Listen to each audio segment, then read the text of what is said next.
जय श्री कृष्णा दोस्तों। हर हर महादेव। कैसे हैं आप सब? स्वस्थ और सुरक्षित होंगे। दोस्तों, 30 अप्रैल दिन शनिवार को 2022 साल का पहला सूर्य ग्रहण लगने जा रहा है। इस बार सूर्य ग्रहण पर एक खास संयोग बन रहा है। 30 अप्रैल को बैशाख कृष्ण पक्ष की अमावस्या तिथि भी है। रात 1:57 तक शनिवार को अमावस्या रहेगी। सूर्य ग्रहण के दौरान कई ऐसे कार्य बताए गए हैं जो नहीं करने चाहिए। साथ ही कुछ ऐसे कार्य भी होते हैं दोस्तों, जो यदि सूर्य ग्रहण के बाद किए जाएं तो हमें इसका एक विशेष फल प्राप्त होता है। साथ ही आपको सूर्य ग्रहण के प्रकोप से बचाते हैं।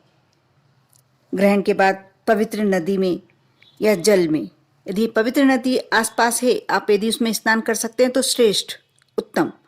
लेकिन यदि ऐसा नहीं है, जरूरी नहीं है सबके घर के आसपास पवित्र नदियां हों, इसलिए यदि आप अपने नहाने के स्नान के जल में थोड़ा सा गंगा जल डाल लें या जो भी पवित्र नदी का जल हो थोड़ा सा डाल लें और उसके बाद स्नान करें, आपको बहुत ही उत्तम फल प्राप्त होता है।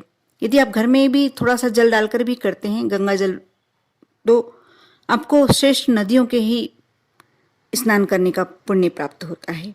स्नान के बाद आप भगवान श्री हरि विष्णु जी की पूजन करें, उपदीप दान करें।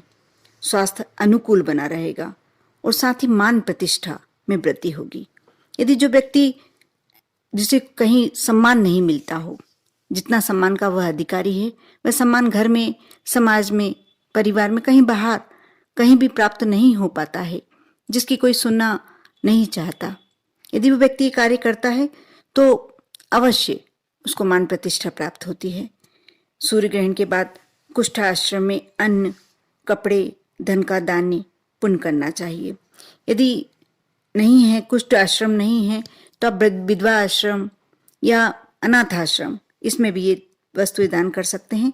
ऐसा करने से जीवन की तमाम परेशानियां समाप्त होने लगेंगी, ग्रहों की पीड़ा से मुक्ति मिलेगी और नौकरी पेशा लोगों को प्रमोशन और अनुकूल ट्रांसफर के अवसर भी मिल सकते हैं।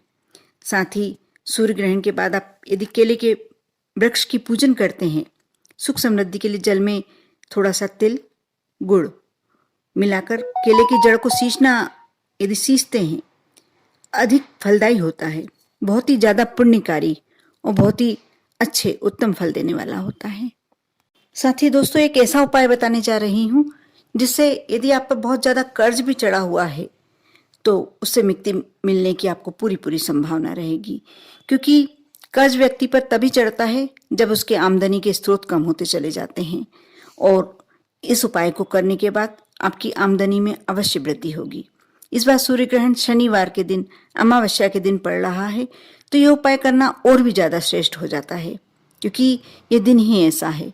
शनिवार के दिन आप कोई भी दान करते हैं, पुण्य करते हैं, कोई अच्छा कार्य करते हैं, उसका आपको 1000 गुना प्रतिफल मिलता है। और अमावस्या तिथि का साथ में होना सोने पे सुहागा। आप इस दिन यदि कार्य कर लेते हैं, कार्य बहुत छोटा सा है, आप कोई भी दूध से बनी मिठाई ले लें, मिष्ठान नहीं ले सकते हैं, पनीर ले लें, कुछ भी ऐसी वस्तु जो दूध से बनी हुई है।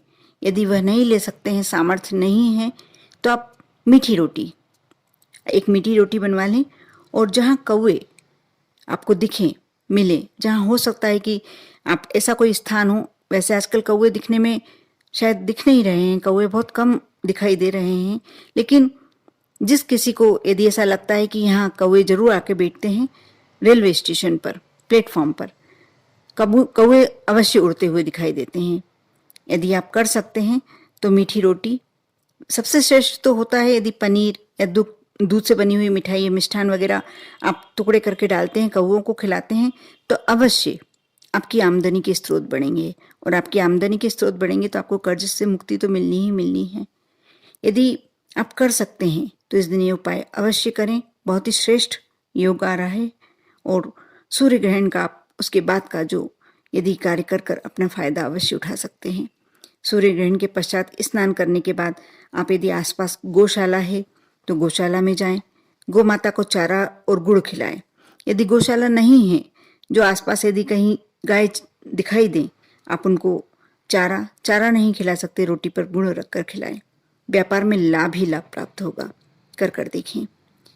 और सूर्य ग्रहण के पश्चात आप सुहागन महिला को, यदि वो ब्राह्मण है तो अतिश्रेष्ठ, नहीं है तो आप किसी भी सुहागन नारी को दे सकते हैं।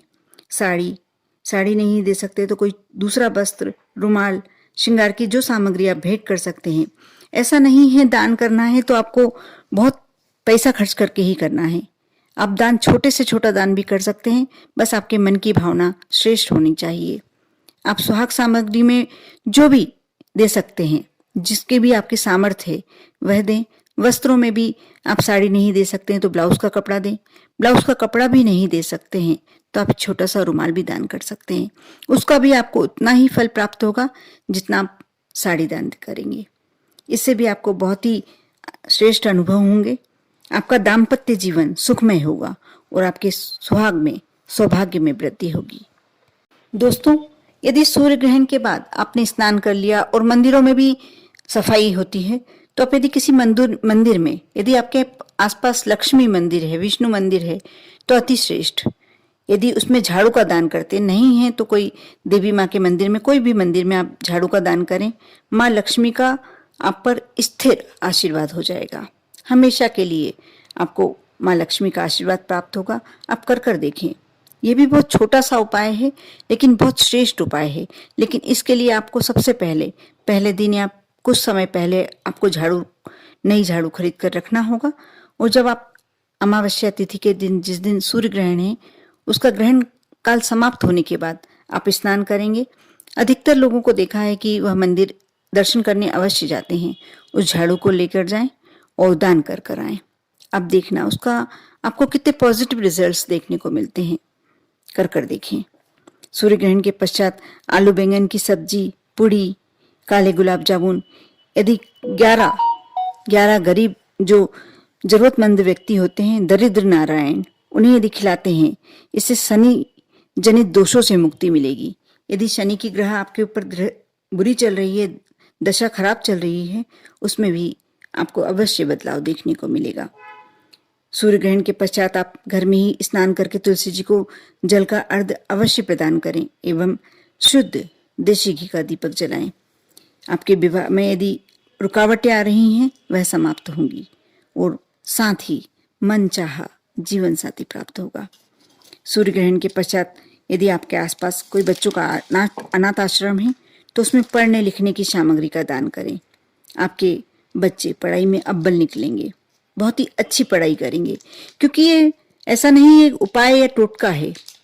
ये उन लोगों का मन से निकली हुई दुआएं होती हैं जो आपके साथ हमेशा इस जन्म में नहीं बल्कि अगले जन्म में भी आपका साथ नहीं छोड़ती हैं।